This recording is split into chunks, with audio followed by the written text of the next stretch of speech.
Hello, rocket soccer enthusiasts on the internet and on YouTube. It is me, Nox Phoenix, and I'm here with a video explaining what I believe to be found the most optimal control settings for Rocket League.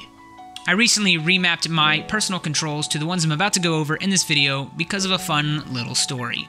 Recently, I traveled to PAX East to play in the Rocket League tournament and found myself in a predicament when they would not allow me to plug in my own controller and force me to use the provided DualShock 4. Previously, I preferred the Xbox One Elite controller because of the paddles that it has on the back, allowing you to bind additional actions and simultaneously do things with utilizing your extra fingers. However, I ran into issues with the Elite controller. The left bumper would break about every 3 months, and even though I was able to get it replaced for free, I got sick of it happening.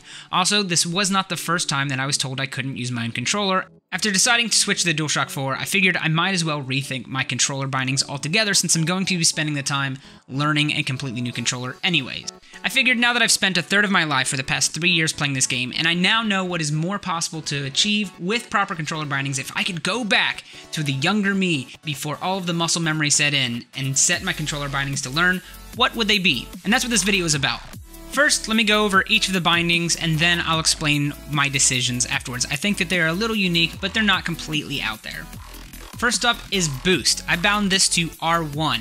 I use both my index finger and my middle finger on both the triggers at the same time so that I can use my middle finger to accelerate on R2, and my index finger can control Boost on R1, and I can do them independently.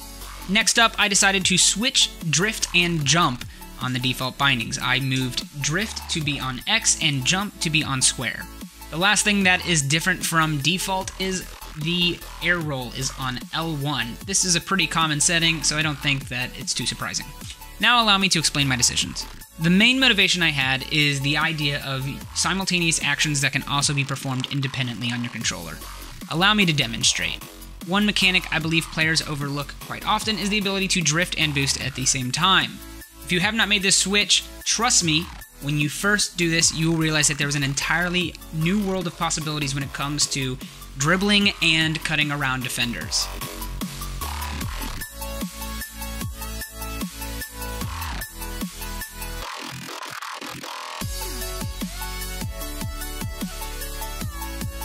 The next thing is being able to boost and jump at the same time. This is completely necessary for fast launch aerials, and if you do not know what a fast launch aerial is, there's a ton of YouTube tutorials out there, but essentially you need to be able to double jump and hold boost the entire time to get into the air extremely fast. The reason that I switched drift and jump is because I found it very difficult to hold drift and fat thumb double tap jump at the same time. By switching them, you're able to hold drift with the fat part of your thumb and use the tip of it to double jump a lot easier. This makes wave dashing and chaining fast wave dashes together extremely easy. The last one is I prefer to have the air roll and drift as independent bindings on my controller. This is so that I can land into a drift while controlling the horizontal rotation of my car without having to mess with the same binding for air roll. This makes it a lot easier to recover from when you're spinning in the air and also when you flip and land on a wall.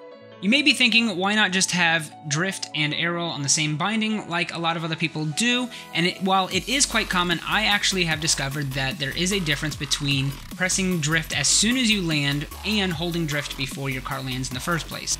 I did some experimentation and I found that your car will actually drift further if you hold drift as you land instead of trying to time pressing the drift button as you land when your car is completely sideways. I believe this is because there are a couple of frames where your car is not quite controllable on the ground, yet still has some traction, and you will lose speed and your car will air roll if you are trying to drift and air roll into that slide. So there you have it. This is what I believe to be the optimal control settings in Rocket League because there are no two actions that you cannot do at the same time and independently, which I think is very important for a mechanically driven game. It did take quite a while to transition over to the new controls, probably about 7 days of playing casual matches and free play training until I felt comfortable again. The first couple days were probably the worst. It was a very interesting combination of it being both funny and frustrating as I would double jump and flip all over the place every single time I would try to do a 180 turn since I had switched my drift and jump bindings.